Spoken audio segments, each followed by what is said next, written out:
यशायाह भविष्यवक्ता की पुस्तक अध्याय 27।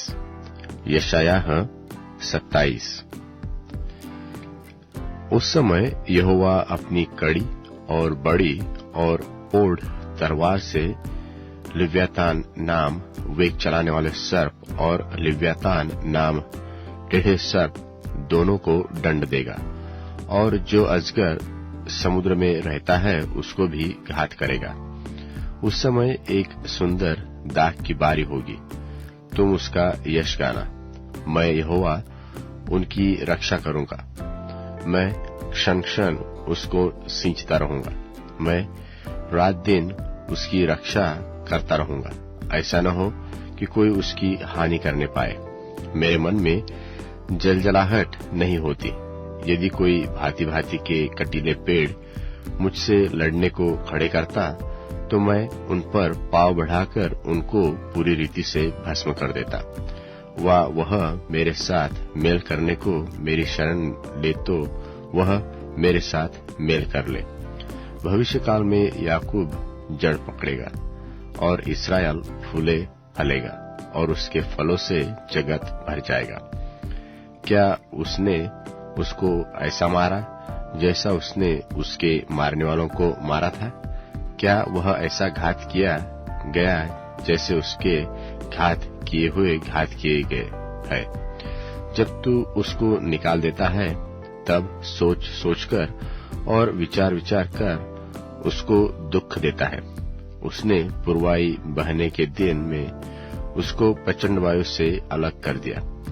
इससे याकूब के अधर्म का प्रायश्चित किया जाएगा, और उसके पाप के दूर होने का फल यही होगा कि वे वेदी के सब पत्थरों को चूना बनाने के पत्थरों के समान जानकर चकनाचूर करेंगे, और अशेरा नाम मूर्तियां और सूर्य की प्रतिमाएं फिर न खड़ी की जाएगी।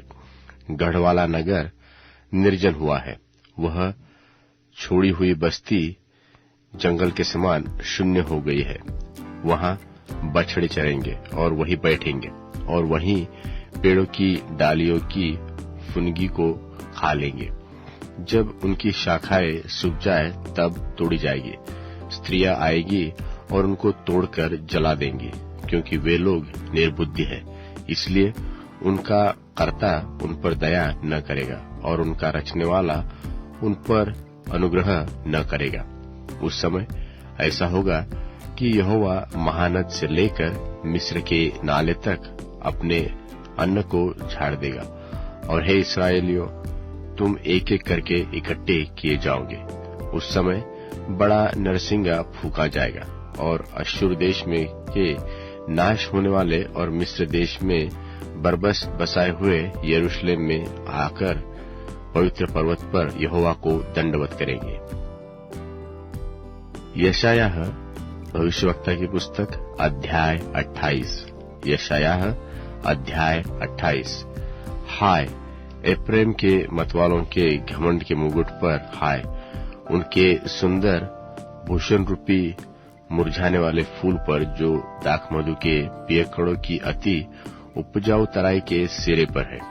देखो, प्रभु के पास एक बलवंत और सामर्थी मनुष्य है, जो उस ओले की वर्षा व रोग उपजाने वाली आंधी व उमड़ने वाली प्रचंड धारा की नाई महाबल से उसको भूमि पर गिरा देगा। एप्रेमी मतवालों के घमंड का मुकुट पाव से लताड़ा जाएगा, और उनका सुंदर भूषण रूपी मुरझाने वाला फूल जो अति उपजाऊ तराई के सिरे पर है, वह उस अंजीर के समान होगा जो ग्रीष्मकाल से पहले पके, और देखने वाला देखते समय हाथ में लेते ही उसे निगल जाए। उस समय अपनी प्रजा के बचे हुओं के लिए सेनाओं का यहोवा आप ही सुंदर मुकुट और प्रतापी अधिकारी ठहरेगा, और जो न्याय करने को बैठते हैं उनके लिए न्याय करने वाली आत्मा, और जो चढ़ाई करते हुए शत्रुओं को नगर के फाटक से हटा देता है उनके लिए वह वीरता ठहरेगा। परंतु ये भी दाखमधु के कारण डगमगाते और मदिरा के द्वार लड़खड़ाते हैं। याजक और नबी भी मदिरा के कारण डगमगाते हैं। दाखमधु ने उन्हीं को पी लिया। वे मदिरा के कारण लड़खड़ाते हैं, वे दर्शन पाते हुए भटक जाते और न्याय में भूल करते हैं, क्योंकि सब भोजन, आसन, वमन और मैल से भरा है, क्योंकि शुद्ध स्थान नहीं बचा। वह किसको ज्ञान सिखाए और किसको अपने समाचार का अर्थ समझाए? क्या उनको जो दूध छुड़ाए हुए और स्तन से अलगाए हुए हैं? आज्ञा पर आज्ञा, आज्ञा पर आज्ञा, नियम पर नियम, नियम पर नियम है, थोड़ा यहाँ थोड़ा वहाँ। वह तो इन लोगों से तुतलाती बोली और अन्य भाषा के द्वारा बातें करेगा।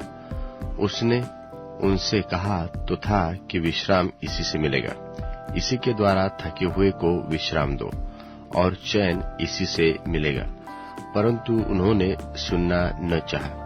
परंतु यहोवा का वचन उनके पास आज्ञा पर आज्ञा, आज्ञा पर आज्ञा, नियम पर नियम, नियम पर नियम है, थोड़ा थोड़ा यहाँ थोड़ा थोड़ा वहाँ, जिससे वे ठोकर खाकर चित्त गिरकर घायल हो जाए और फंदे में फंसकर पकड़े जाए। इस कारण हे ठट्टा करने वालों, इस यरूशलेम वासी प्रजा के हाकिमों, यहोवा का वचन सुनो। इसलिए कि तुमने कहा है कि हमने मृत्यु से वाचा बांधी और अधोलोक से प्रतिज्ञा कराई है। इस कारण विपत्ति जब बाढ़ की नाई बढ़ाए तब हमारे पास न आएगी, क्योंकि हमने झूठ की शरण ली और मिथ्या की आड़ में छिपे हुए हैं। इसलिए प्रभु यहोवा यो कहता है कि देखो, मैंने सियोन में नेव का एक पत्थर रखा है, जो परखा हुआ पत्थर और कोने का अनमोल और अति दृढ़ और नेव के योग्य पत्थर है, और जो कोई विश्वास लाता है वह स्थिर रहेगा। और मैं न्याय को डोरी और धर्म को साहुल ठहराऊंगा, और तुम्हारा झूठ रूपी शरण स्थान ओले से बह जाएगा, और तुम्हारे छिपने का स्थान जल से डूबेगा। और जो वाचा तुमने मृत्यु से बांधी है वह टूट जाएगी, और जो प्रतिज्ञा तुमने अधोलोक से कराई वह न ठहरेगी। जब विपत्ति बाढ़ की नाई बढ़ाए तब तुम उसमें डूब ही जाओगे। जब जब वह बढ़ आए तब तब वह तुमको ले जाएगी। वह तो प्रतिदिन वरन रात दिन बढ़ा करेगी। तब इस समाचार का सुनना ही व्याकुल होने का कारण होगा। बिछोना तो टांग फैलाने के लिए छोटा और ओढ़ना ओढ़ने के लिए तंग है, क्योंकि यहोवा ऐसा उठ खड़ा होगा जैसा वह पराजित नाम पर्वत पर खड़ा हुआ था, और जैसा गिबोन की तराई में उसने क्रोध दिखाया था, वैसा ही वह अब क्रोध दिखाएगा, जिससे वह अपना ऐसा काम करे जो अचंभित काम है, और वह कार्य करे जो अनोखा है। तो अब तुम ठट्ठा मत करो, नहीं तो तुम्हारे बंधन कसे जाएंगे, क्योंकि मैंने सेनाओं के यहोवा प्रभु से यह सुना है कि सारे देश का सत्यानाश ठाना गया है। कान लगाकर मेरी सुनो, ध्यान धरकर मेरा वचन सुनो। क्या हल जो तने वाला बीज बोने के लिए लगातार बोता रहता है, क्या वह सदा धरती को चीरता और हेंगाता रहता है? क्या वह उसको चौरस करके सौंफ को नहीं छितराता और जीरे को नहीं बखेरता और गेहूं को पांति पांति करके और जौ को उसके निज स्थान पर और कठिए गेहूं को खेत की छोर पर नहीं बोता? क्योंकि उसका परमेश्वर उसको ठीक ठीक काम करना सिखलाता और बतलाता है। दावने की गाड़ी से तो सौंफ दाई नहीं जाती और गाड़ी का पहिया जीरे के ऊपर चलाया नहीं जाता, परंतु सौंफ छड़ी से और जीरा सोठे से झाड़ा जाता है। रोटी के अन्न पर दाए चला जाता है, परंतु कोई उसको सदा दावता नहीं रहता, और न गाड़ी के पहिए और न घोड़े उस पर चलाता है। वह उसे चूर चूर नहीं करता। यह भी सेनाओं के यहोवा की ओर से नियुक्त हुआ है। वह अद्भुत, युक्ति वाला और महाबुद्धिमान है। यशायाह भविष्यवक्ता की पुस्तक अध्याय 29। यशायाह भविष्यवक्ता की पुस्तक अध्याय 29। हाय अरियल पर हाय, अरियल उस नगर पर जिसमें दाऊद छावनी किए हुए रहा। वर्ष पर वर्ष जोड़ते जाओ, उत्सव के पर्व अपने अपने समय पर मनाते जाओ। तो भी मैं तो अरियल को सकीती में डालूंगा, वहां रोना पीटना होगा, और वह मेरी दृष्टि में सचमुच अरियल सा ठहरेगा। और मैं चारों ओर तेरे विरुद्ध छावनी करके तुझे कोटों से घेर लूंगा और तेरे विरुद्ध गढ़ भी बनाऊंगा। तब तू गिरकर भूमि में डाला जाएगा और धूल पर से बोलेगा, और तेरी बात भूमि से धीमी धीमी सुनाई देगी, और तेरा बोल भूमि पर से प्रेत का सा होगा, और तू धूल से गुनगुना गुनगुना कर बोलेगा। तब तेरे परदेशी बैरियों की भीड़ सूक्ष्म धूलि की नाई और उन भयानक लोगों की भीड़ भूसे की नाई उड़ाई जाएगी। और यह बात अचानक पल भर में होगी।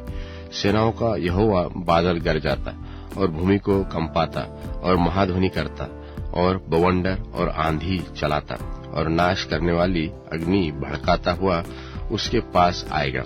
और जातियों की सारी भीड़ भाड़ जो अरियल से युद्ध करेगी, जितने लोग उसके और उसके गढ़ के विरुद्ध लड़ेंगे और उसको सकीती में डालेंगे, वह सब रात के देखे हुए स्वप्न के समान ठहरेंगे। और जैसा कोई भूखा जो स्वप्न में तो देखता है कि मैं खा रहा हूँ, परंतु जागकर क्या देखता है कि उसका पेट शून्य है। वह कोई प्यासा स्वप्न में देखे कि मैं पी रहा हूँ, परंतु जागकर क्या देखता है कि उसका गला सूख जाता है और प्यासा मर रहा है। वैसे ही उन सब जातियों की भीड़भाड़ की दशा होगी जो सिय्योन पर्वत से युद्ध करेगी। ठहर जाओ और चकित हो, भोग विलास करो और अंधे हो जाओ। वे मतवाले तो है, परंतु दाख मधु पीने से नहीं। वे डगमगाते तो है, परंतु मदिरा पीने से नहीं। यहोवा ने तुमको भारी नींद में डाल दिया है, और उसने तुम्हारी नबी रूपी आंखों को बंद कर दिया है, और तुम्हारे दर्शी रूपी सिरों पर पर्दा डाला है। इसलिए सारी दर्शन तुम्हारे लिए एक लपेटी और मुहर की हुई पुस्तक की बातों के समान ठहर, जिसे कोई पढ़े लिखे हुए मनुष्य को यह कहकर दे कि इसे पढ़, और वह कहे कि मैं नहीं पढ़ सकता क्योंकि इस पर मुहर की हुई है। तब वही पुस्तक अनपढ़े को यह कहकर दी जाएगी कि इसे पढ़, और वह कहेगा कि मैं तो अनपढ़ा हूँ। प्रभु ने कहा है, ये लोग जो मुंह की बातों से मेरा आदर करते हुए समीप तो आते हैं, परंतु अपना मन मुझसे दूर रखते हैं, और ये जो मेरा भय मानते हैं, वह मनुष्यों की आज्ञा सुन सुन कर मानते हैं। इस कारण सुन, मैं इनके साथ अद्भुत काम, वरन अति अद्भुत और अचंभे का काम करूंगा। तब इनके बुद्धिमानों की बुद्धि नष्ट होगी और इनके प्रवीणों की प्रवीणता जाती रहेगी। हाय उन पर जो अपनी युक्ति को यहोवा से छिपाने का बड़ा यत्न करते और अपने अपने काम अंधेरे में करके कहते हैं कि हमको कौन देखता है और हमको कौन जानता है। हाय तुम्हारी कैसी उल्टी समझ है। क्या कुम्हार मिट्टी के तुल्य गिना जाएगा? क्या कार्य अपने कर्ता के विषय कहेगा कि उसने मुझे नहीं बनाया? वह रची हुई वस्तु अपने रचने वाले के विषय में कहे कि वह कुछ समझ नहीं सकता। क्या अब बहुत ही थोड़े दिनों के बीतने पर लबानोन फिर फलदाई बारी न बन जाएगा और फलदाई बारी जंगल न गिनी जाएगी? और उस समय बहिरे पुस्तक की बातें सुनने लगेंगे और अंधे जिन्हें अब कुछ नहीं सूझता वह देखने लगेंगे, और नम्र लोग यहोवा के कारण अति आनंदित होंगे, और दरिद्र मनुष्य इस्राएल के पवित्र के कारण मगन होंगे, क्योंकि उपद्रवी फिर न रहेंगे और ठट्ठा करने वालों का अंत होगा। और जो अनर्थ काम करने के लिए जागते रहते हैं और जो मनुष्यों को वचन से पाप में फंसाते हैं और उनके लिए जो सभा में उल्हाने देते हैं और फंदा लगाते हैं और धर्म को व्यर्थ बात के द्वारा बिगाड़ देते हैं, वे सब मिट जाएंगे। इस कारण इब्राहिम का छुड़ाने वाला यहोवा याकूब के घराने के विषय में यो कहता है कि याकूब को फिर लज्जित होना न पड़ेगा और न उसका मुंह फिर नीचा होगा। और जब उसकी संतान के लोग मेरा काम देखेंगे जो मैं उनके बीच में करूंगा, तब वे मेरे नाम को पवित्र ठहराएंगे। वे याकूब के पवित्र को पवित्र ही ठहराएंगे और इस्राएल के परमेश्वर का अति भय मानेंगे। उस समय जिनका मन भटक गया वह बुद्धि प्राप्त करेंगे और जो कुड़कुड़ाते हैं वह शिक्षा पाएंगे। यूहन्ना की दूसरी पत्री, पहला अध्याय। मुझ प्राचीन की ओर से उस चुनी हुई श्रीमती और उसके लड़के बालों के नाम, जिनसे मैं उस सच्चाई के कारण सत्य प्रेम रखता हूँ जो हम में स्थिर रहती है और सर्वदा हमारे साथ अटल रहेगी, और केवल मैं ही नहीं वरन वह सब भी प्रेम रखते हैं जो सच्चाई को जानते हैं। परमेश्वर पिता और पिता के पुत्र यीशु मसीह की ओर से अनुग्रह और दया और शांति सत्य और प्रेम सहित हमारे साथ रहेंगे। मैं बहुत आनंदित हुआ कि मैंने तेरे कितने लड़के बालों को उस आज्ञा के अनुसार जो हमें पिता की ओर से मिली थी सत्य पर चलते हुए पाया। अब हे श्रीमती, मैं तुझे कोई नई आज्ञा नहीं पर वही जो आरंभ से हमारे पास है लिखता हूँ, और तुझसे विनती करता हूँ कि हम एक दूसरे से प्रेम रखें। और प्रेम यह है कि हम उसकी आज्ञाओं के अनुसार चलें। यह वही आज्ञा है जो तुमने आरंभ से सुनी है, और तुम्हें इस पर चलना भी चाहिए, क्योंकि बहुत से ऐसे भरमाने वाले जगत में निकल आए हैं जो यह नहीं मानते कि यीशु मसीह शरीर में होकर आया। भरमाने वाला और मसीह का विरोधी यही है। अपने विषय में चौकस रहो कि जो परिश्रम हमने किया है उसको तुम न बिगाड़ो, वरन उसका पूरा प्रतिफल पाओ। जो कोई आगे बढ़ जाता है और मसीह की शिक्षा में बना नहीं रहता, उसके पास परमेश्वर नहीं। जो कोई उसकी शिक्षा में स्थिर रहता है, उसके पास पिता भी है और पुत्र भी। यदि कोई तुम्हारे पास आए और यही शिक्षा न दे, उसे न तो घर में आने दो और न नमस्कार करो, क्योंकि जो कोई ऐसे जन को नमस्कार करता है वह उसके बुरे कामों में साझी होता है। मुझे बहुत सी बातें तुम्हें लिखनी है, पर कागज और स्याही से लिखना नहीं चाहता, पर आशा है कि मैं तुम्हारे पास आऊंगा और सम्मुख होकर बातचीत करूंगा, जिससे तुम्हारा आनंद पूरा हो। तेरी चुनी हुई बहन के लड़के वाले तुझे नमस्कार करते हैं।